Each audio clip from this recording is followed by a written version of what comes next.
Good evening, everyone. Welcome to today's session of DYD Cafe. Our guest for today is Srilakshmi Govardhanan. Ma'am, we're very lucky to have you with us for our session today. I'd like to give a little bit, I'd like to tell you all a little bit about her before we get started.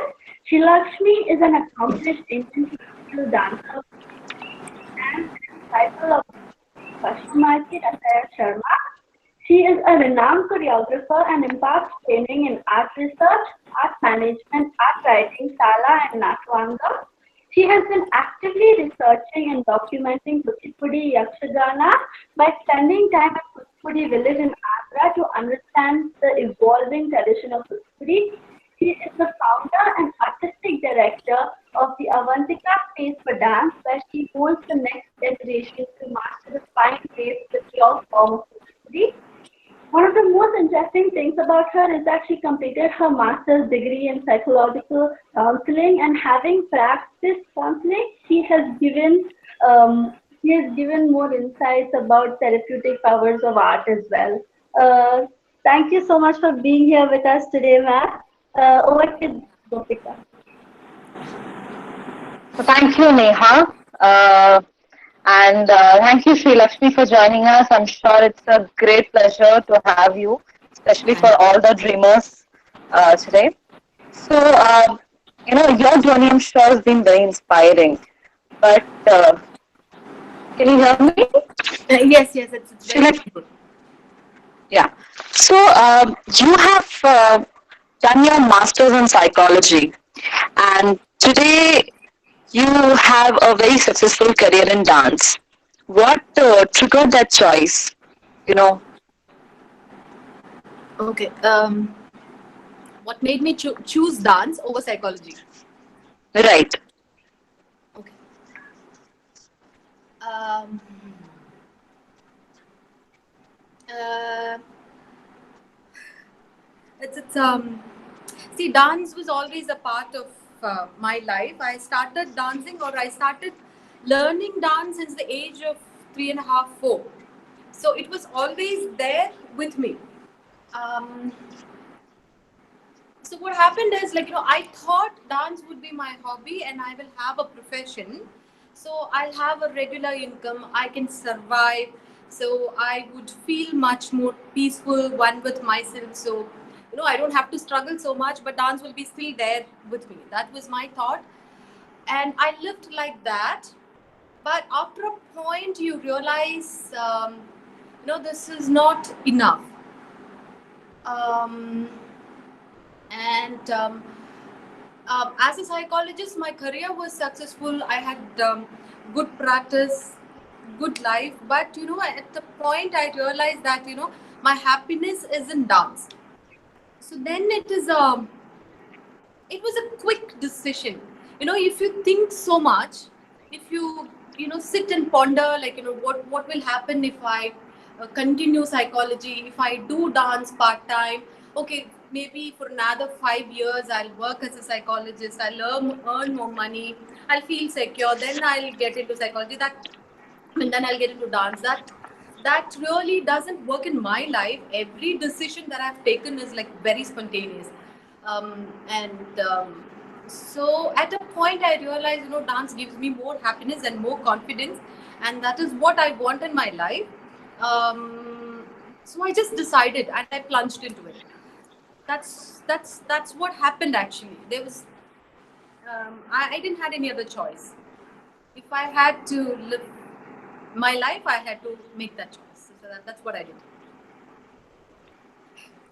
So, it was a steady life that you were having, and how difficult was it to make the transition? I didn't get you, Were Gopika. there any I'm setbacks not that you very clear. faced? Okay, pardon me. Can you come back Can you again? hear me better? Yeah, try. Okay. So, I'm sure the transition was not that easy. So, what difficulties did you face during the transition? Did you face any setbacks while you made this choice? Um, the transition was not at all easy, because my just forget about the income. Like income part is different.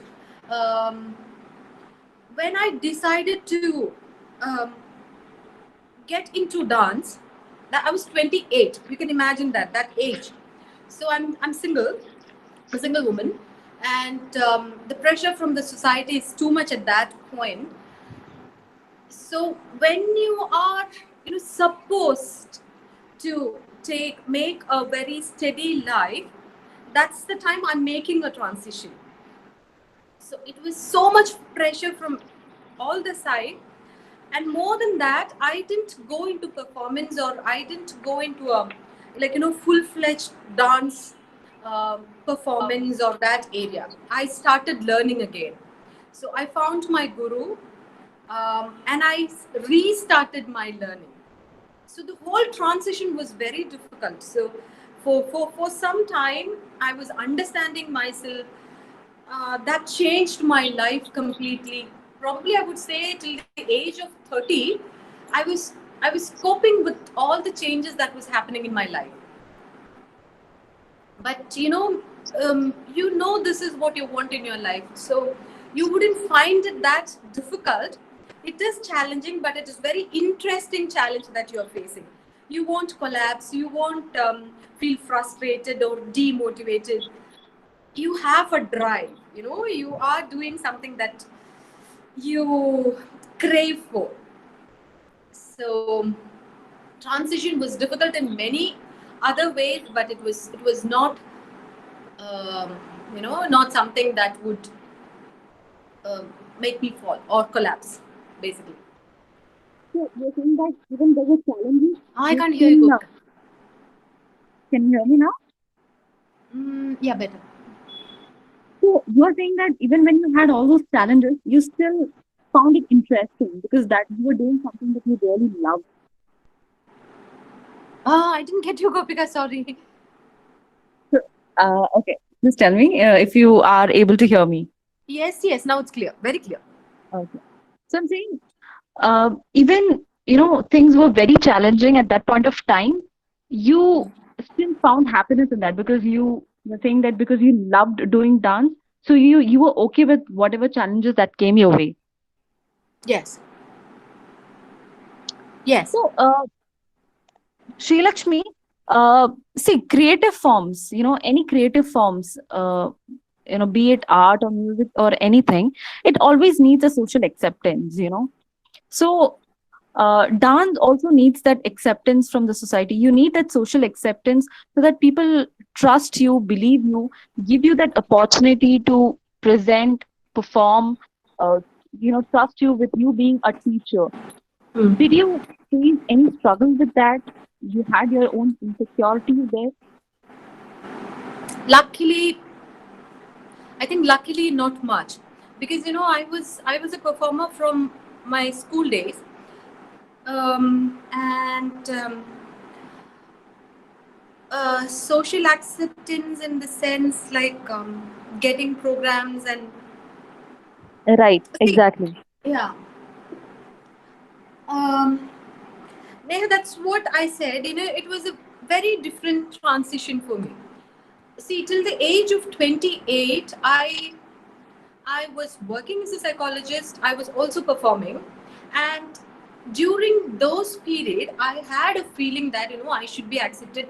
I should get more programs, and I don't come from an illustrious family, or I don't have someone to support me or a godfather, nothing like that. So it was always a very difficult path. Um, and I had a feeling that I want good programs, awards, and stages and stuff. But when I made that decision, when I moved to my guru, and I started learning in a very different setup, it was a gurukulam kind of learning. So the transition, I would say, the transition was about my life and the way I look at things. So for a point, maybe for some time I felt that um, I wanted all the stage, I want fame and stuff, but that started deteriorating. um, for me it was more about learning and practicing, and I wanted my guru also to feel, what do I say, not like, I wanted him also to feel nice that he has a student in me. And I wanted a feeling such that, because I was looking for knowledge, I was looking for a guru, and then I found that I wanted to learn more and more and more and understand what I was doing. So all those acceptance, society and all those things started vanishing. So probably I didn't find that point very difficult. And luckily, I still say that I'm a very, very, very fortunate person. Very fortunate person in that way. I never had to struggle for a program. I never had to beg with people for a program, even though it is very less. So probably people will be performing 50 performances an year, things like that. Maybe I will perform only 15, but all the 15 programs were good, and I got in the right way. So I really don't know how to explain that feeling, because it is something that has changed within me at one point. So the societal acceptance kind of vanished from my system, and maybe it vanished because I'm also very fortunate. You know, it was coming to me. Good things came to me. But one thing I realized, for my parents, it was not easy. For my parents, it was very, very difficult, because they live in a society and they are not learning dance. They don't understand what I am going through. So they constantly had to answer people. So what are you doing? Your daughter is not married. She's doing dance now. She left psychology. So what is it now? And okay. So all those things they had to answer. I think luckily what happened is, it is a very, very silly statement that I'm going to make, but it helped. My photos started coming in newspaper and magazines, and people started seeing it.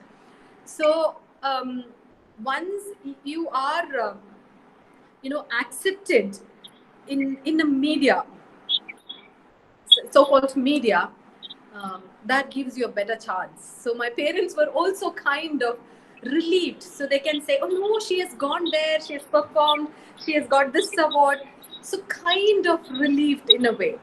And there was a funny incident once. Someone asked my mother, okay, why she's not getting married. So I really don't know how she came up with this answer. She said, oh, my daughter is learning Kuchipudi, and learning Tantra and Mantra is also very important part of learning. So she's learning Tantra now. So she can't get married. Probably after some time she'll figure out. So she came up with this, unusual answer. I haven't learned any Tantra Mantra yet now. So I think it was more difficult for my parents than me, because I was on my way. They had to answer. Yeah. I think that's what happened. So now your parents support you. So previously they were not much support, or they were reluctant, when you made this choice. See, that is again another blessing that I have in my life.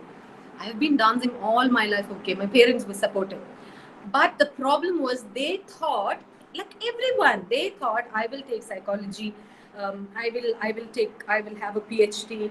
So I will be settled. So that's much more easier for parents to tell people. It is not that they were reluctant, but that much was much more easier for them to convince people. So we all are living in a situation where we are so,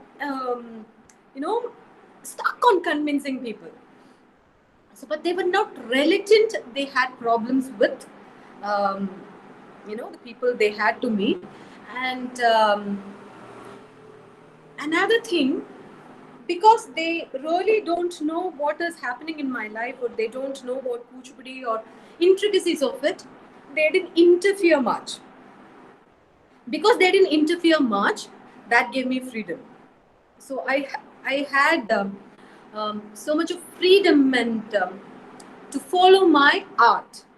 If my parents were like, they were also artists and they knew what is happening, they'll come into my scene and say, no, this is not how you should do. This is what you have to do. You have to be in this way. They didn't interfere in that way. Sometimes I felt that, they're not very supportive, but in a way that was very good, that it didn't break my journey. Right now, they're very happy. They're very, very comfortable position. And they are convinced Yeah, it is a long journey that I had to take and they had to take. We both had to struggle to that part. It is not because I have taken dance as my career, but it is difficult for them to explain. Yeah. So, Srilakshmi, when I say job, the first thing that comes to my mind is the steady income, the salary that I get Yeah. on every first. And you are a dancer, and it is difficult to have that steady income in your profession. How did you manage? I mean, did you plan your savings before you took this jump, or did you just went with the flow, or how are you currently managing with this thing? Um, See, I never saved money. I still don't. I really don't know how to do it. That's a big weakness from my side, and probably that is also a good thing that I can be in this. Um, if I had a feeling like I had to have this much of bank balance to do follow my passion, I wouldn't be able to do this. I probably because I don't have that thought process. I'm able to be in this. See, dance is not a career that you cannot make money. I know many people who has more income than you all make because it's a very, very, it has so many areas. You can be a teacher and teaching is not, it's very well paid job. You have regular students, you can charge for your items, you can do different things. You can perform, you can earn your money, you can do leg dims, you can do so many things, you can travel, you can earn a lot of money if you want to do it. When I entered, I struggled because I didn't go into performance or teaching area. I went into learning, and from psychology or some profession like that, you can't earn so much and save so much. But I didn't bother about it. See, um, this is something that is destined. I'm destined to do this. So I never had to starve. I never had to struggle. I had good people in my life always supporting me, good friends, good well wishers, you know. So, see, we were talking about this the other day, Gopika. Another thing is like, when it comes for your survival, um, you have to decide how much you need to survive. So, that is very, very important. So I gave you the same example that day. So when you start your job, you have around 20,000 as your salary. So with the 20,000, you can manage your monthly rent. You can manage your groceries. You can have your fun. Probably you will save around 3,000, 4,000 rupees also with your first salary. But another few months or 1 year, your salary will hike up to 50,000. So from then, the 25,000 won't be enough, not even for your fun. So you will have more needs, you will have more, you will take another loan, so you will have to pay your loan. So 50,000 is not enough. Then your pay scale will increase more, 75, 1 lakh. But again, you have a different loan to pay, you have different set of needs to fulfill. But you remember, you lived with 25,000 like few years back. Why can't you go back there? It will be very difficult for you to revisit that because you have a set pattern of life, a life pattern now. So when I started dancing, I made my choices. What is that I'm getting out of it? How much money I need? What do I need to pay my rent, for my food, for my travel? These are main three different, three main things for me: my food, my rent, my travel, education. So these are the most important things. So you will earn that. That's your goal, and it will happen. So, but you have to have that faith in yourself, and you shouldn't be worried about what is tomorrow. If you have a fear like that, it is very, very difficult. If you can only be a dreamer, you cannot chase your dream, you cannot catch your dream. You will sit and dream, you will sit and think, okay, when all these things are set, I'll do that. No, it will never happen. You just have to plunge, you have to struggle, you have to do it. There is no other choice. That's true. That's true. And when you saw, changing your dream into reality, were you content? Where was I? When you saw your dream changing into reality, were you content with the reality? I am always contented. That way, when it comes to my art and my life, I'm a very contented person. There are so many other things that I'm not contented about. But when it comes to my art and the space that I'm a very very contented person. See, what do you think, Gopika? Now the situation, what we are going to the lockdown, is such a difficult situation for us. All my income, all my earning was supposed to be in this few months. March, April, May, June is the festival season, programs and classes and everything happens in this few months, and this is where I had to save for my next few months and for the year. Everything is gone for next 1 year. I can't even think of performing. So why am I saying this? What was the question? um, My question is, were you content with Yes, your yes, yes. dream Sorry. So, so all these things are happening. When I started at 28, I didn't find this much of struggle. Now it is a very difficult time because you really don't know what is going to happen another 6 months. I have no clue. But deep inside, when I look within, there is so much of peace. That peace comes from the practice that I'm doing, that the art I'm doing. I really don't know how to explain it. It is something that you have to go through. I was thinking, like, if I was doing something else and if I don't have this, creative flow within me, what would I do? I would collapse. Everything that was coming naturally has stopped. So you will collapse. But I know that, when all these things are going to go away, when things become normal, even I would be changed into a different person, still me. So that's for very very sure that I have in my breath and my soul. I'm very sure about it. Yeah, I don't know how to explain it. This is something that you have to experience. Yeah. Yeah. So that's Basically true. the answer is I'm contented. Thank you, Sri Lakshmi. So, Sri Lakshmi, I am a person who, you know, firmly believes in this work-life balance. Okay. And are a dancer who travels all around the world with performances, organizes events, even teaches in your academy. How do maintain this balance in your life? See, Gopika, one thing about me is, um, see, I have to make it very clear. I'm a solo traveler. I'm a single woman. So all I have to take care about is me, or the work connected to me. I don't have a family that I have to take care of, like immediate family, my husband, kids in school, and all those things. But I have my father, my mother, my brother, family that I have to take care, which I can do. And how do I balance my work life because I don't, first of all, I don't see it as work. This is my life. So um, so taking class is my life. Traveling for art is also my life. Choreographing is also life. The only thing that is not my life is when I have to, figure out how to pay rent, how to pay the electricity bill, remember, all the dates and booking the tickets, all those things. I don't know.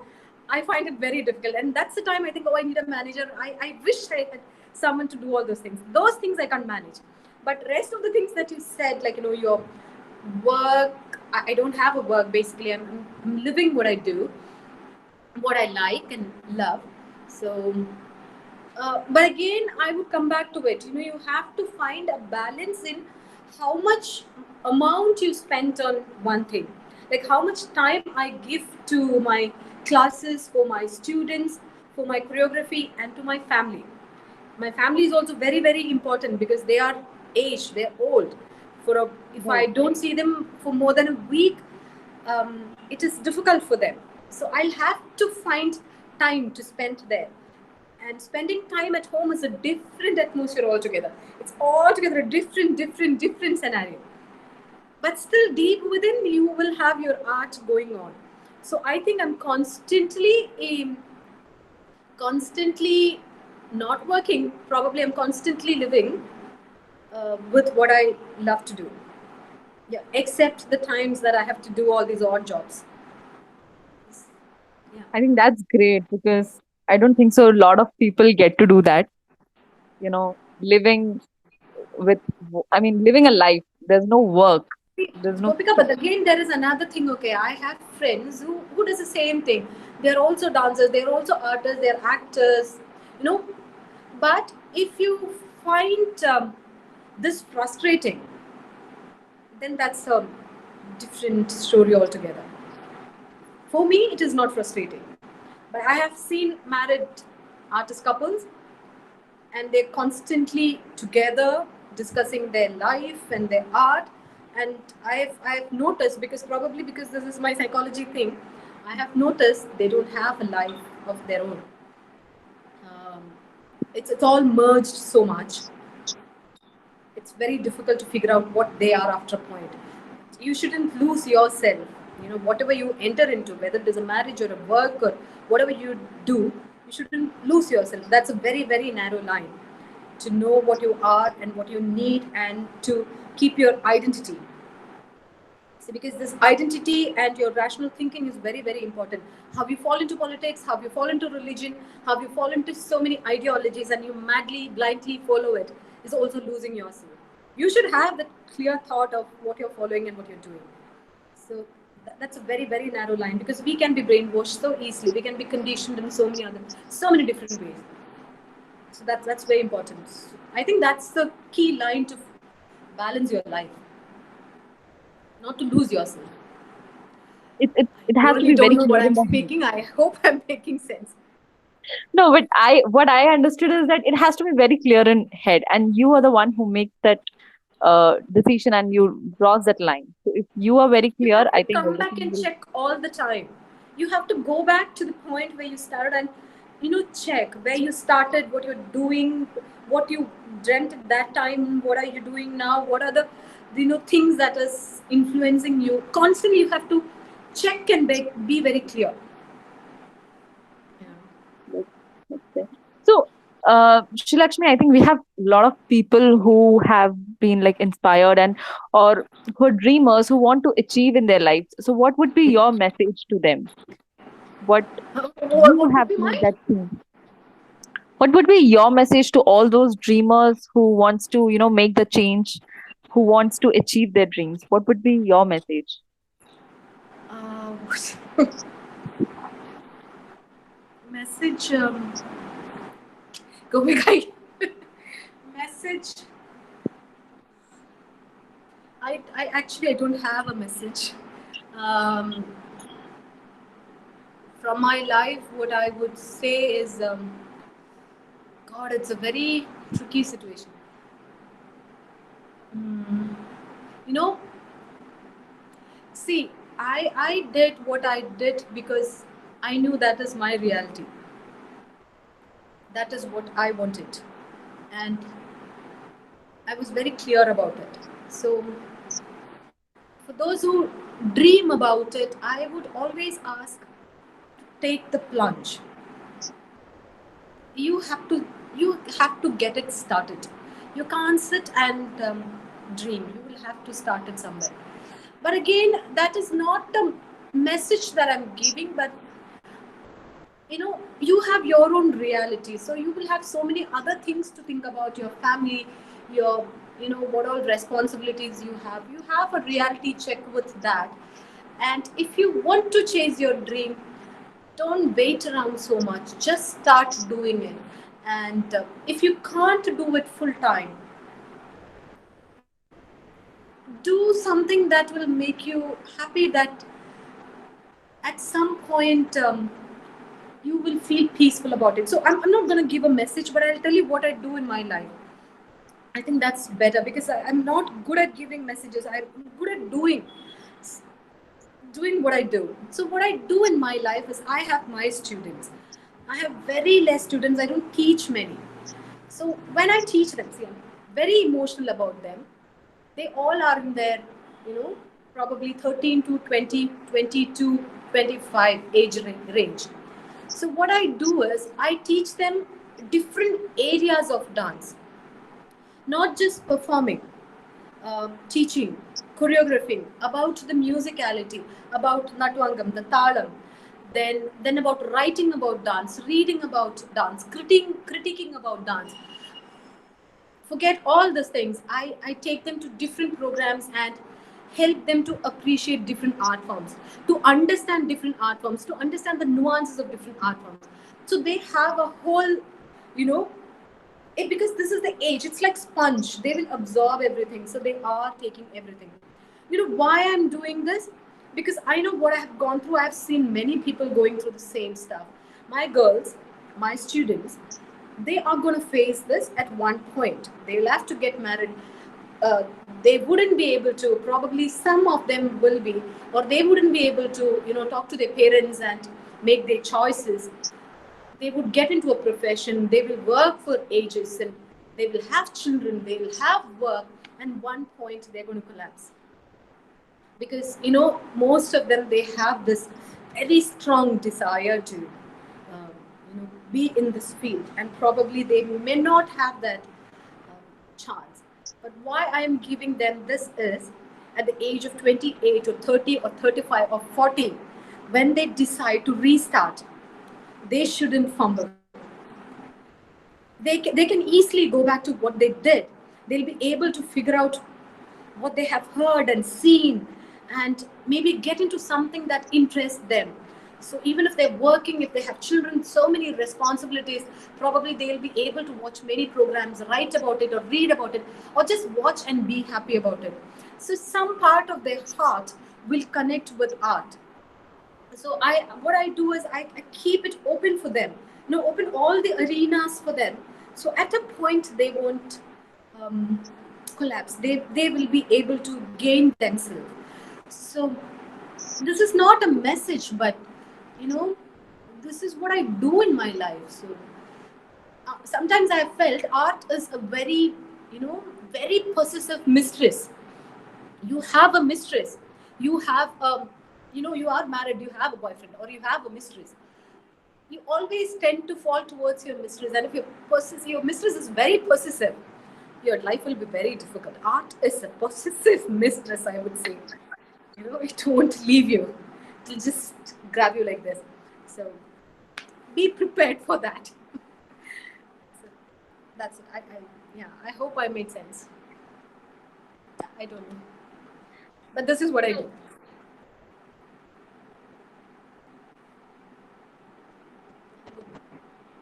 So, Can you hear me? Srilakshmi, we have some question from the viewers as well. Yes. The first is, how did you meet your guru? Okay. How did I meet my guru? So, again, see, when I do something, when I learn something, this is from my school days. That's why I was a very bad student. Uh, I have to be very convinced with what I'm doing. And the teachers have to be very, very convinced what they're teaching. If they are convinced, if it comes to me like, you know, in a very natural form, I can absorb it. Otherwise, I can't. So when I was learning Kuchipudi, I loved the form, and the more I learned, the more I wanted to know. I wanted to know more about it. So this was my goal. Probably not my goal. This was my desire from deep within. So when you have a desire, something strong, you will be directed to it. So at the age of 28, this is a very, very strange story. I mean, Kuchipudi originated from a village called Kuchipudi. Basically, Kuchipudi was propagated, or it was popularized in a village named Kuchipudi.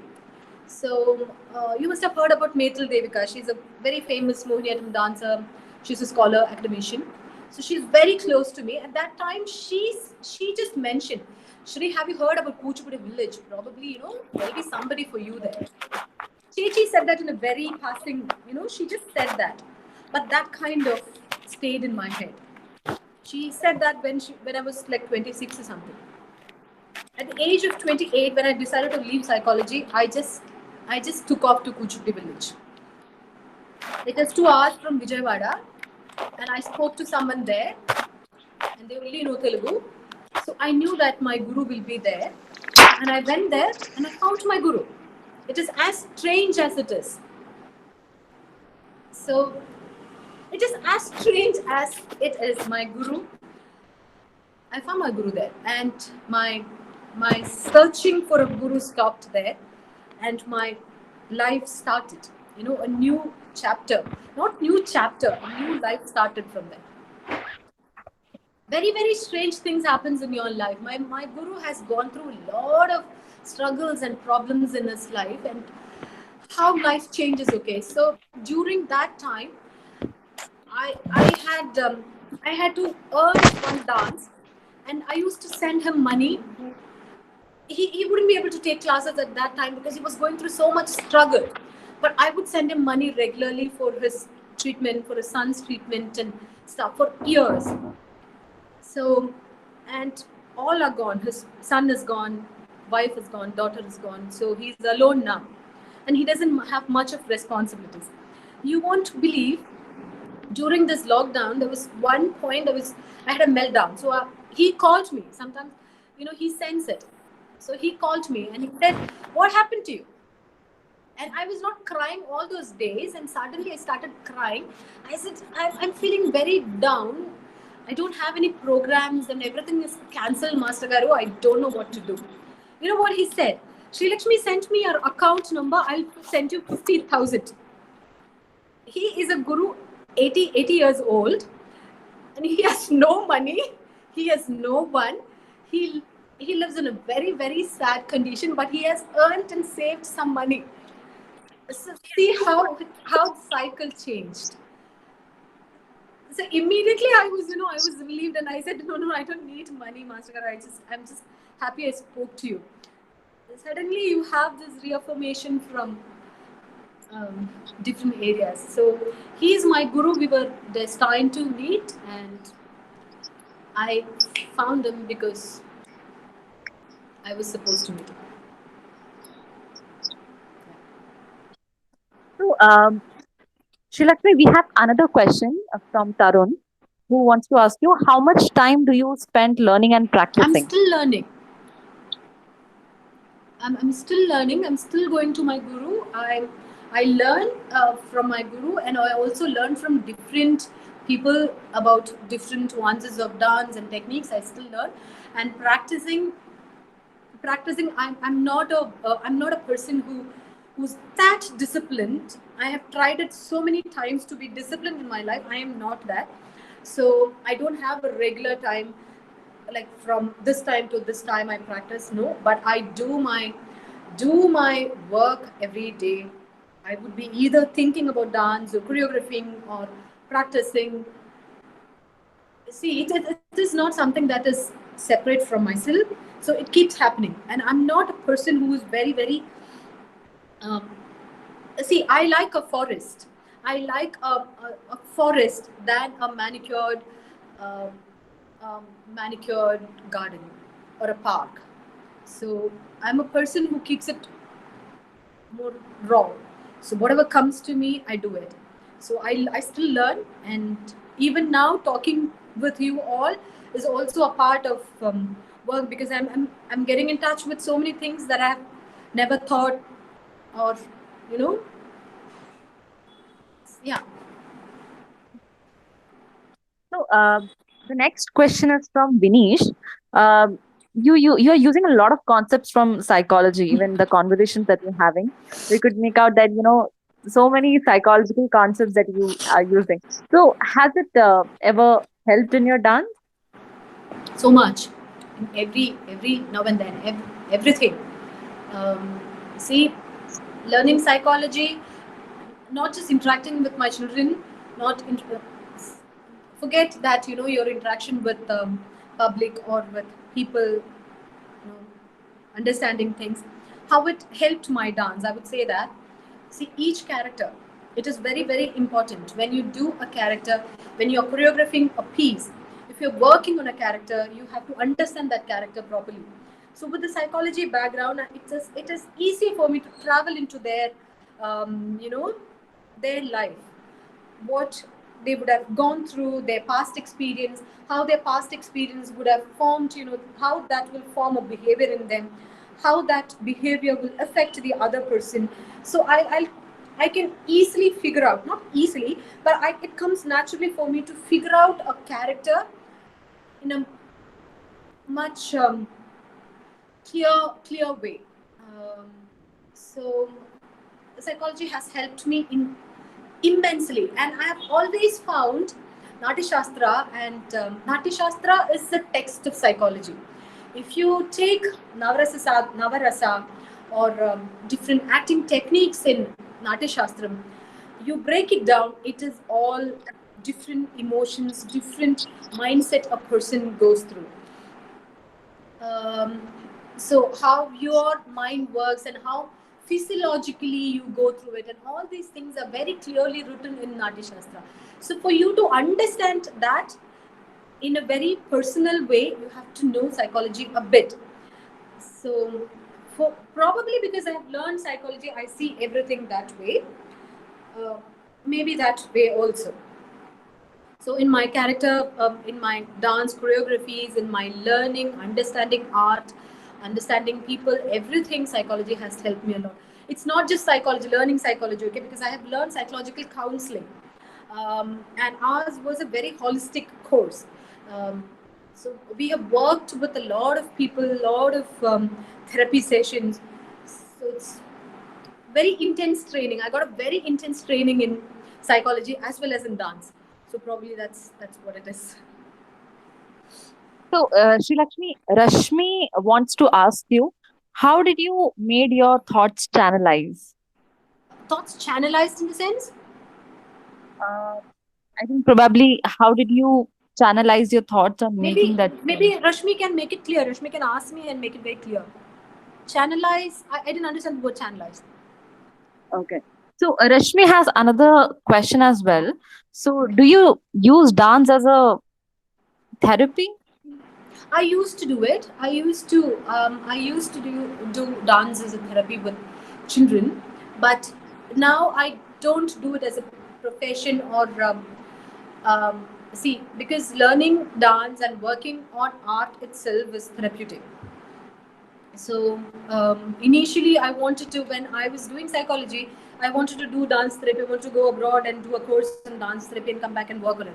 But later, I realized, whether do it as a therapy or whatever, it makes, you know, if you're practicing art, it makes so much of difference in a person.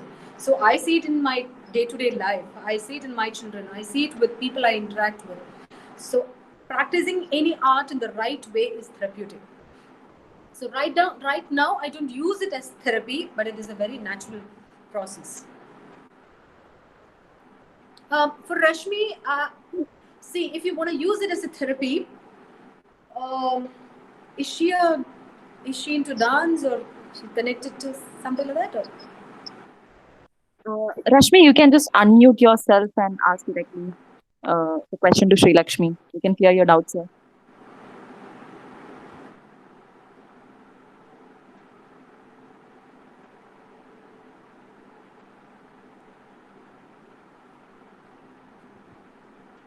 Uh, Rashmi has dropped a message in the chat box. Okay. Uh, I think she wanted to ask, how did you transit? I mean, how did you Oh, there's channelize so your many thoughts? messages. Sorry, I just saw all these things now.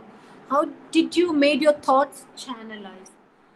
Which thoughts? I mean, The transit thoughts. I think she had replied in the air. I don't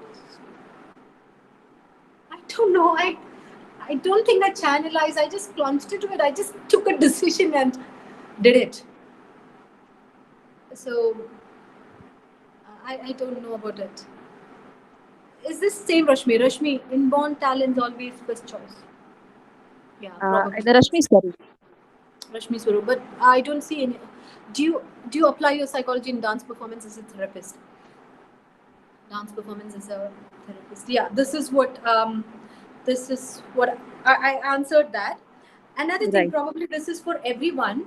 Um, when you practice art, this is when you have different problems, you kind of gather all your problems in different parts of your body. Sometimes you gather your problems on your neck, your shoulders, your throat, your hands, your leg, your joints. So it is an involuntary action. You don't do it consciously, but all your problems will be stored in different parts of your um, body. So practicing art, and if you have a sensible tutor, and if you are sensitive about yourself, you will understand why you have that pressure. The moment you give attention to that particular position, if you have a shoulder pain, like you have kind of this feeling and a baggage here, and the moment you give your attention to that particular point and start moving your body and engage that particular portion and kind of release, it's like a catharsis. Many of problems and many of your body pains and your physiological and psychological issues could be um, tackled. So this is a small thing that I wanted to share about therapy. So when you practice dance, so many of your blockages, baggages, will be released during this, especially when you do your practice, and also when you do your emotions, your rasa, navarasa, and all the rasas are invoked. There's a lot of catharsis happening. Yeah, it's another topic to be discussed.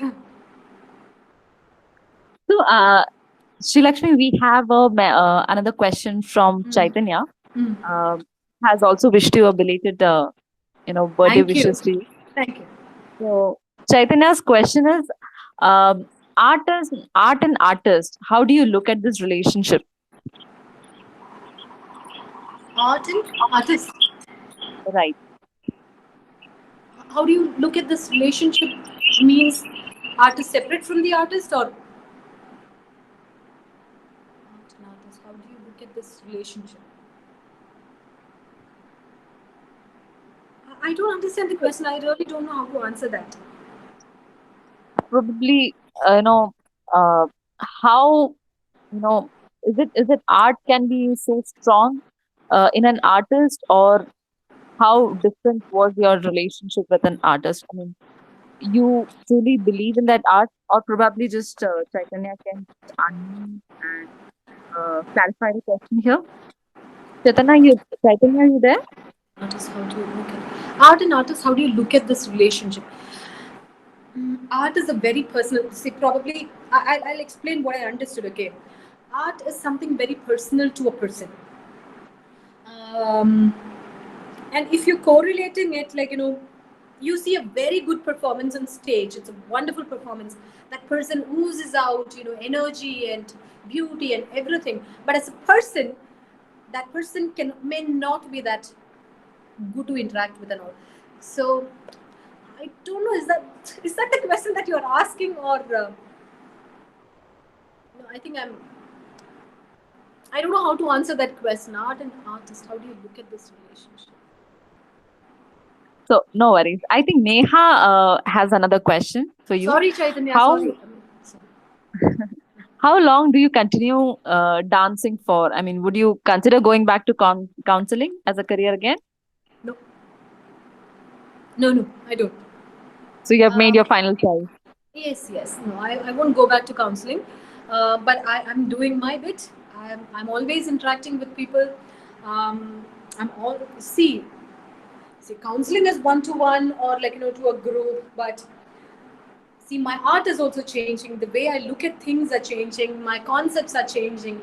So whatever that I want to say, if a message that I want to pass to a big crowd, that will come through my art. So, and I would say, watching a good art, or a good production, a good theme, that itself was very therapeutic.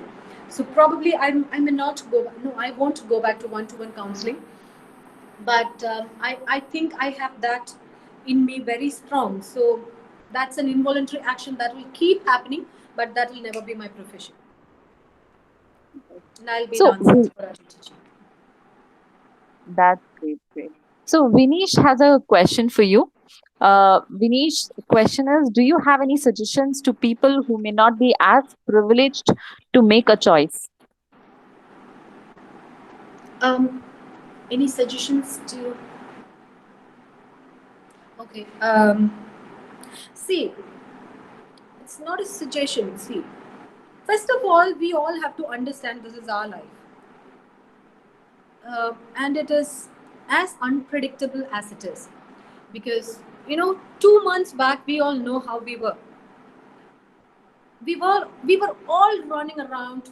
We had so much things to do, because I myself, I had a whiteboard with all the deadlines. By June I had to finish this much of choreographies, this much of work, finish this with my students. My whiteboard was full 2 months back. Now it's wiped out. There is nothing. I have just written, breathe, go with the flow. So the suggestion is, you have to understand this is your life, and you have to make a choice what you want to do in your life. Probably, if you have so much of responsibility, so many things to do in your life, there should be something that keeps you going, keeps you happy and happening. That you have to figure out and do it. That is also a responsibility that you have to fulfill, do to your soul. You can't be so scattered and so frustrated in your life.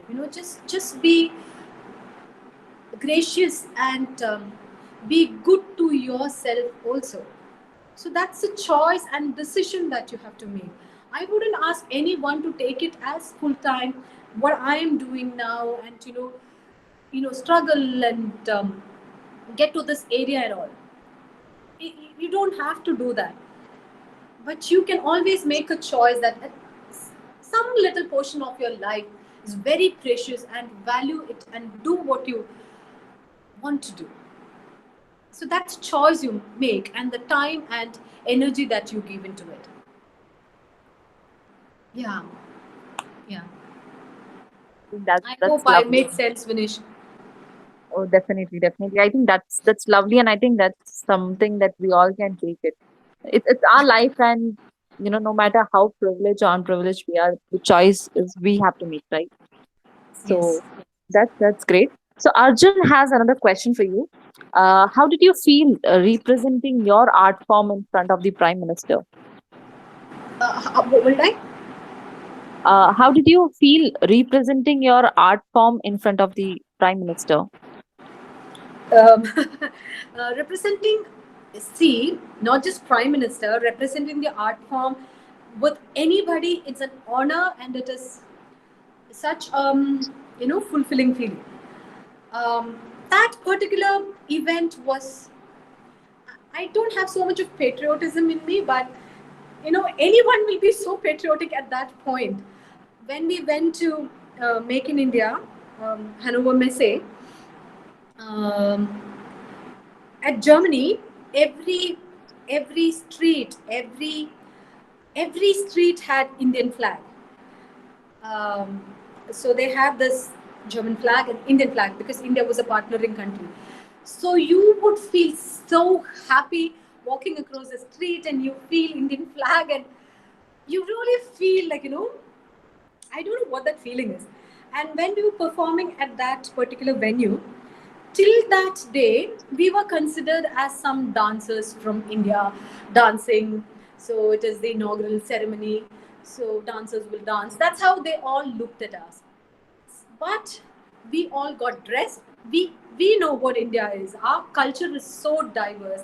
Our costumes, our concept, each dance form is different. Everything, our language is so different. So the moment we started, the audience came in, our prime minister came and he sat in front, and the audience were like, they really couldn't take what they were getting because it was so on them, like so much of color, so much of energy, so much of diversity, and we were pumping with energy. We just gave our "this is ours, take it" kind of stuff.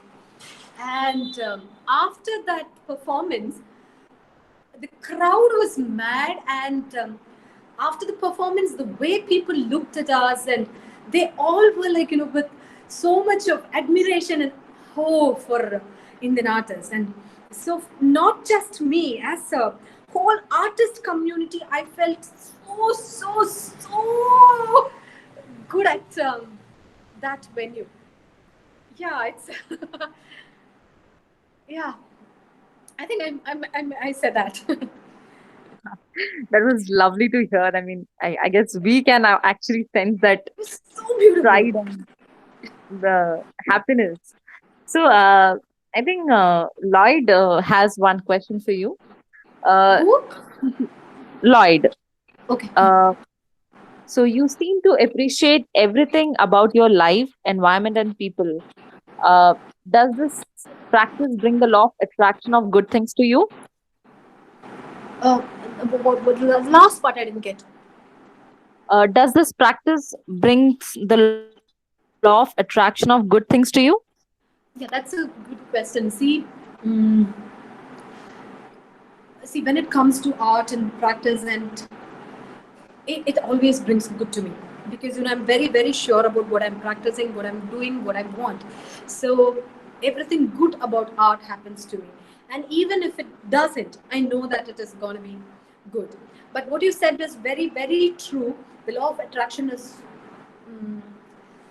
it is a very important thing. So even I, when I go into the mood fluctuation, I am a person with lot of mood fluctuation.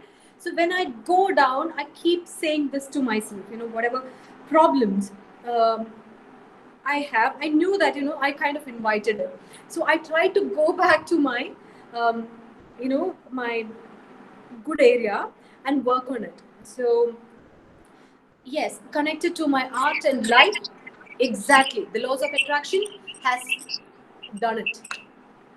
Even meeting my guru is like that, no? It is a mystery, right? We don't know how it works, but it does. So, Riddhi has a question for you. She says, you mentioned about exposing your students to different aspects of dance. So, when you plan a dance session, do you aim for a specific outcome or you rely on your intuition? When I plan what? When I plan? When you plan a dance session, do you expect a specific outcome or you rely on a intuition? I'm just reading the question. You mentioned making a change in a student's life by exposing them to plan a dance session. Um, um, See, I'm a very spontaneous person. I can't plan much. It comes, and so my students are also attuned to that. Um, with my students, but when you have good things for them, when you have, how a mother plans, how your parents have dreams about. It's not like dream. You want the best for them. So I think it is not plan, but it's more of an intuition. When you see a student, when you see a person, you know what they are best at and what their weakness is. So as a teacher, it is clearly visible for me. So I don't focus on their weakness, but I always appreciate them on their positive areas, so they will feel confident about it. But I know what their weakness is, so I will have so many things on different level working for them to cover that weakness, which they themselves wouldn't know. So after a point, when it starts covering a bit, when they come out of that problem a little by little, then I make it to them in a very subtle way. See, you have this particular issue. If you work on this in this particular way you can overcome that, but work on your positive also. So it is not a planned action, but it is more of an it is a heart to heart connection. No, I'm not just there to sit and teach them what I have learned, but it is a communication that happens between two individuals, and it is growth, right? They are growing, I am growing, we are growing together. So that is a very wholesome um, work. Yeah, I don't. I hope you understand. You want an example? How do I? So each student is different, and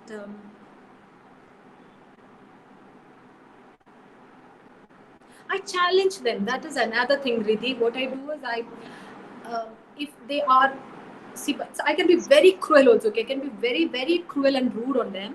So a student of mine, she's kind of senior, so she's very dependent on me. Whatever I teach, she does that very beautifully. So I always say that, no, I want you to find your voice. I want you to find your voice. Do something on your own. And she tries, and it was not.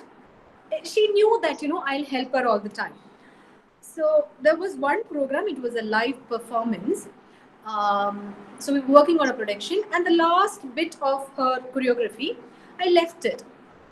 So the program, the date approached, and the rehearsals were going on, and she stopped at the last portion, and she said, okay, teacher hasn't taught us that part, so I'm gonna learn it and do it to the orchestra members. So I told the orchestra members and to her, no, I'm not going to do that, she's going to do it on her own. So that was 2 days before her performance, and she got so scared, but she still believed that, no, I'll teach her. I didn't. And on stage she had to do it on her own.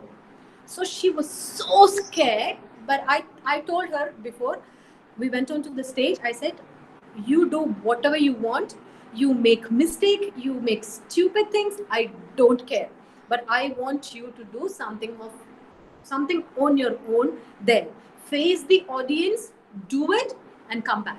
Whether it is silly or it's superb, I don't care, but you have to do it. So she did it. She does wonderful choreographies now. So it was not very easy for her, and I was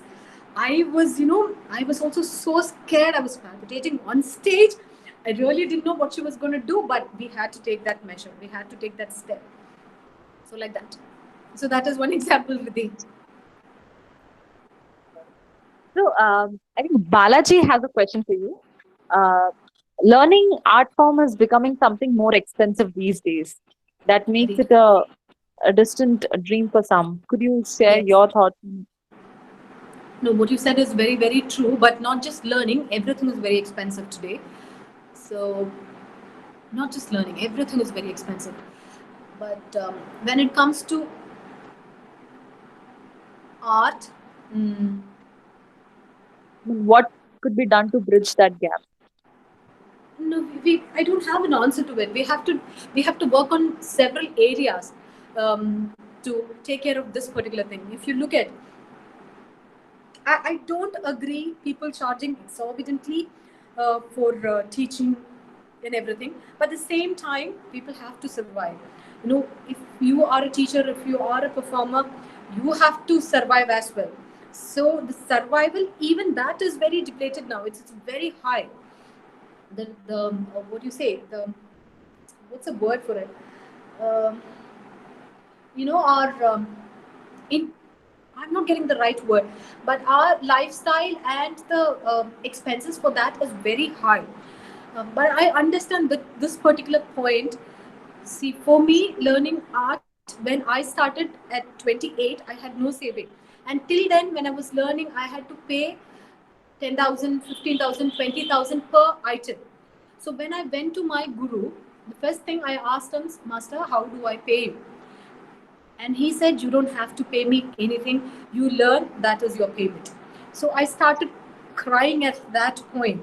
And probably that is one reason I could learn at that time, because I was not earning. Because my master was so giving, I could do that.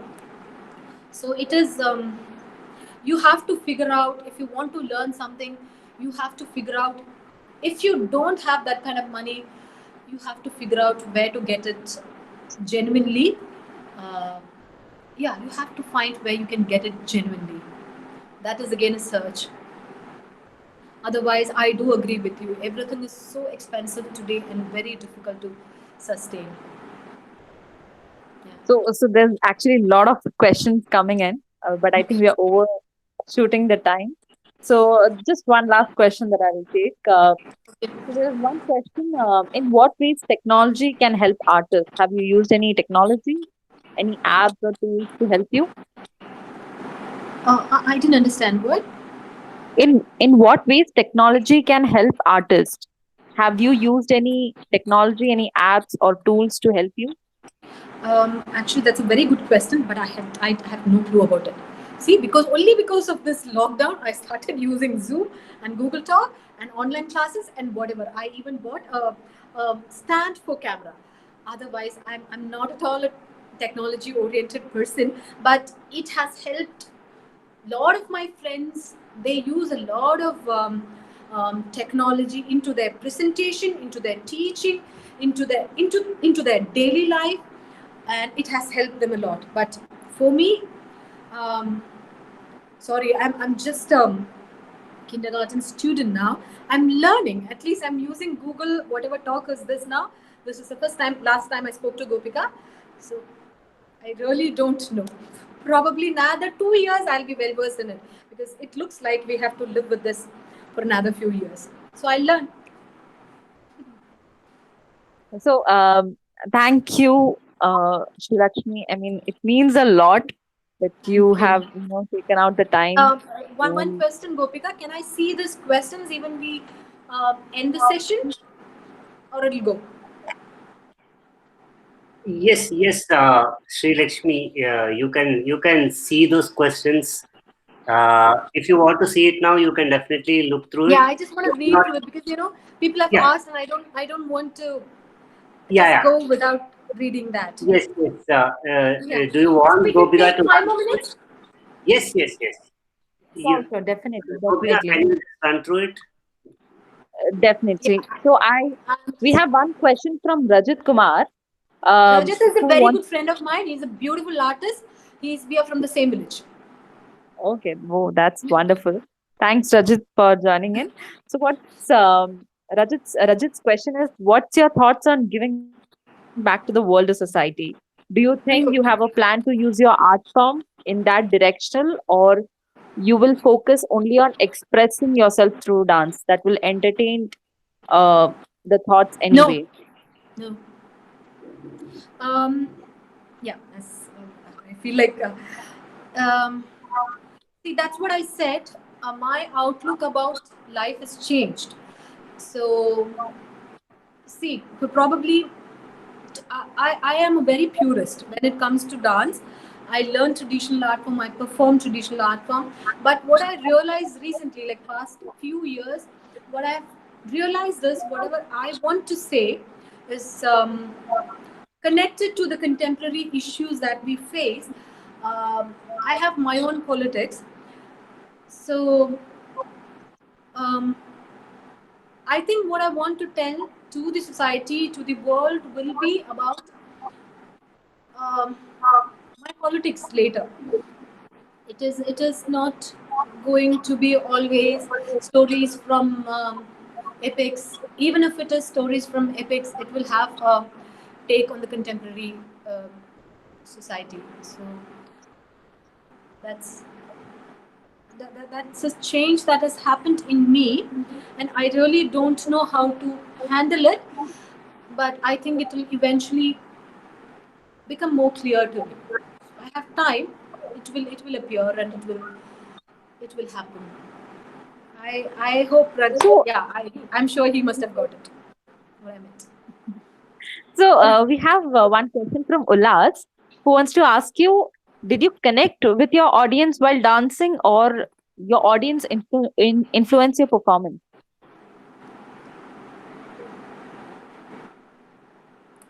It's both ways, but sometimes when you're performing, you kind of forget who's sitting in front of you.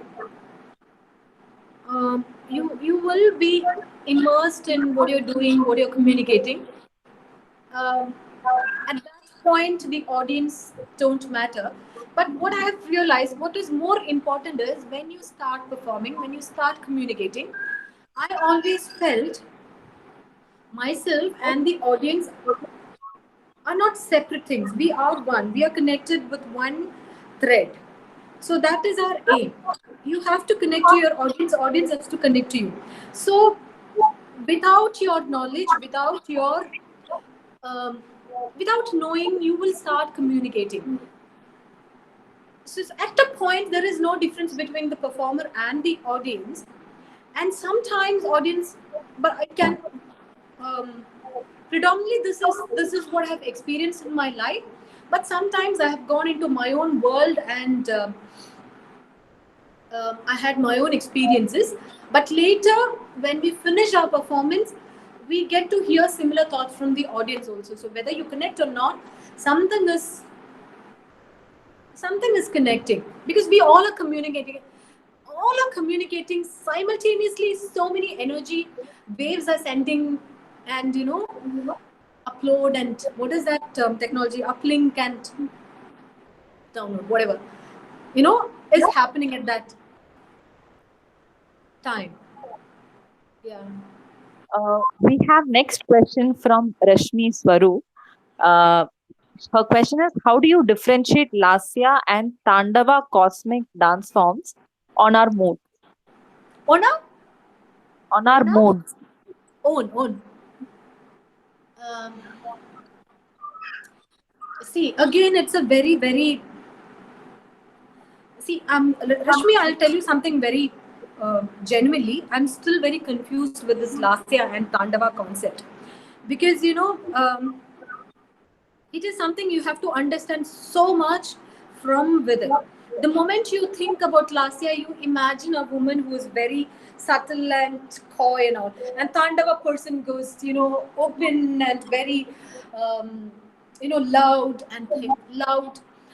That is our understanding about feminine and masculine. But I don't think that is feminine and masculine. So it is a search that you have to do within.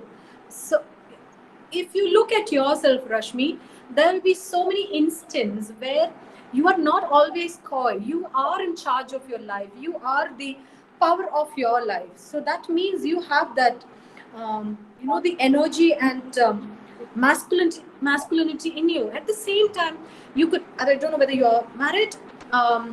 Your husband or your boyfriend could be as feminine as possible and like be a baby like person or dependent on you so much. So all these things are inherent in us, the feminine and the masculine. So when you perform Lasya and Tandava, it is a very, very tricky thing to perform. You can't just show woman as always one, simple, coy, subtle person, and man as a very masculine, um, all-knowing and never hurt person. So all these things are always changing. So much of understanding has to go into that concept to perform. You're married with 10 years. So cute. So you know it. I read her comment. So people who haven't read it, she's married and she has twins. So she knows it. I think with that we came to a last question, and I'm sure it was great fun having you. So thanks a lot, Lakshmi. I mean, I guess there are still a lot of questions that people would love to ask, but they're not asking. But if anyways, they want to communicate, they can meet me at Instagram or something, or FB. FB, I'm not very that would sure. be lovely. Yeah. That would be lovely. So with that, let me hand over the virtual stage back to Vinesh. So Vinesh, over to you. Thanks a lot, Lakshmi. Lovely having you. Thank you, Yeah. thank you, Gopika. Yeah, thank you, Gopika, and thank you, Sri Lakshmi. I just thought I'll just list out a few things that I captured from your discussion here, and which I felt was very powerful, and I want to In take more it back. psychological terms, you would want to No, paraphrase what I no, said. no psychological terms. So what I first heard from you was the transition was not easy. It is very difficult. It's a very profound lesson, because any dreamer who wants to get behind their dreams, who wants to chase their dreams, this is the first thing that anybody should understand. Transition is never easy. It is going to be very difficult. Then I learned from you that acceptance is not something that we need to always look when you are going to do something that you really want to do in your life. Because when we go for acceptance, our dreams are not going to happen. I mean, that's what I learned from you. Uh, for your survival, decide how much you need. I think that's very important thing, because we are always stuck in life thinking that I have EMI, I have these things, I have all these things. But I think there is lot of liberation within oneself when we realize that I need so much money. And I think that's very important point that you noticed. I do have a few more points, but then what I again captured was you told art is like a possessive mistress. Wow, that was something very powerful. And I liked your quote when you told that I'm still learning, because after learning 36 years, after learning dance for 36 years, if you are to tell that you are still learning, then I don't think we have any other questions to. And last thing, I also liked where you talked about the masculinity and the feminine part of it, where you told that everybody, I mean, it is inherent in everybody, and that's a powerful aspect that I want to take it forward.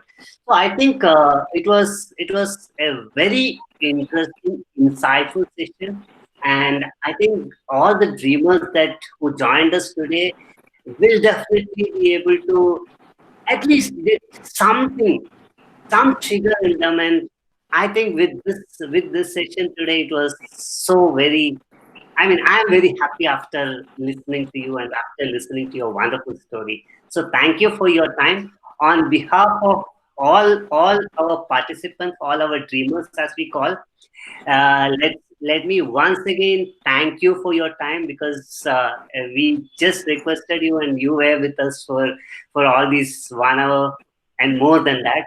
So thank you for your time. And on behalf of Dal Diwali Cafe, Diwali stands for Dye Your Dreams. I want to thank all my participants and Gopika to be part of this session. And yeah, so thank you. Uh, Thank you. we will meet again. And thank you, Srilakshmi, once again. So bye. Thank you. Thank you all. Thank you. How do I end this?